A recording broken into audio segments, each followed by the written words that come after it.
Welcome to the Leverton Review, where I. It's not Leverton Review! Oh! Okay, there's three rules to this podcast. One, I never remember what the name is. It's Leverton on everything. Two, I literally review everything. Right now, it's mostly movies and TV series, but I'll expand as we go along. And three, the third rule is that every review is under 10 minutes. So, right now I'm going to be talking about The Monuments Men. My review 1 out of 10. My title just does not work as a film. This movie was a waste of time. It tried to construct a narrative around the mission of the Monument Men, and it failed. Films have a beginning, middle, and end, or at least they have a story which is greater than the plot. This is neither. The characters in it seem to be LARPing at war, which would have been a strange attitude for people alive to have. One other thing that was off putting was the principal message of the film that this was the fight to save civilization from the dark forces of Nazism. This elevates material culture to the position of being the only thing that represents civilization, and ignores the fact that the Nazis didn't take these things because they wanted to destroy them. In fact, they fell into the same trap as seeing material objects as the only representation of civilization. Also, Americans in the film talk about these priceless works of European art as our culture. It seems a bit Nazi thinking to me, but apart from the weird message, the film is just boring. And 3 out of 7 found that interesting. So three people who bothered to read the review agree with me, and four do not. Yeah, I think it's an interesting story. It's just the way the film was made was not very interesting, and that was my main problem with it. And also, I think that there are a couple of scenes where people are killed, and they choose, and like death is chosen rather than you know, there's a choice between saving the art or saving the person, and they choose saving the art.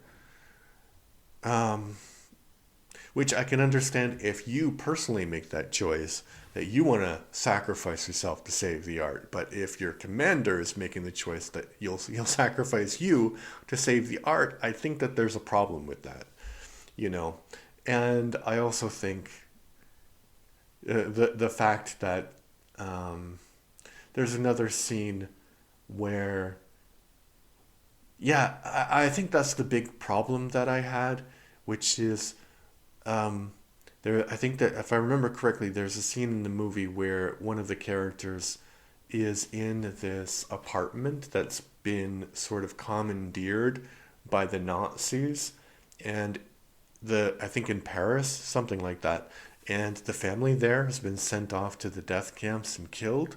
So he's sitting there, and in the movie it makes it feel like it's some sort of triumph that all of the art in this like really luxurious apartment is saved, and he's saved it, you know. Like, what about the people who died? Who cares about the art, you know?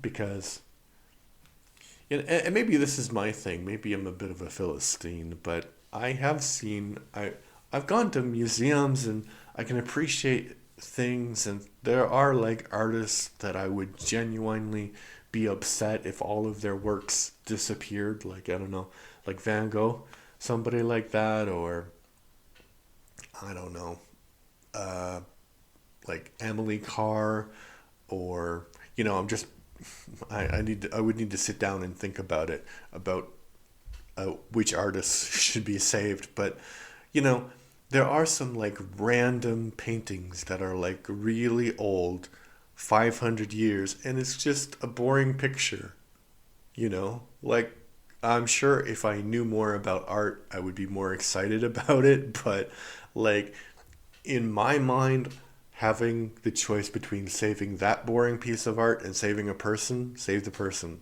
every time. And I'm not the most human centric person. Like, also, if it was a choice between saving a dog and that art, save the dog. Gorilla, that art, save the gorilla. Pigeon in that art, save the pigeon. I know people are like, oh, pigeons, but yeah, I really like birds, and pigeons are underrated. I should give a review of pigeons. I should start the bird reviews, people. I should start them, but not today. Um, my son and I have a podcast called the Everything and More Etc. podcast, where basically we do the same thing that I'm doing here, but in much more detail, and there's two people. So that's more interesting. So if you want to check that out, that would be great. Thank you. The Everything and More Etc. podcast.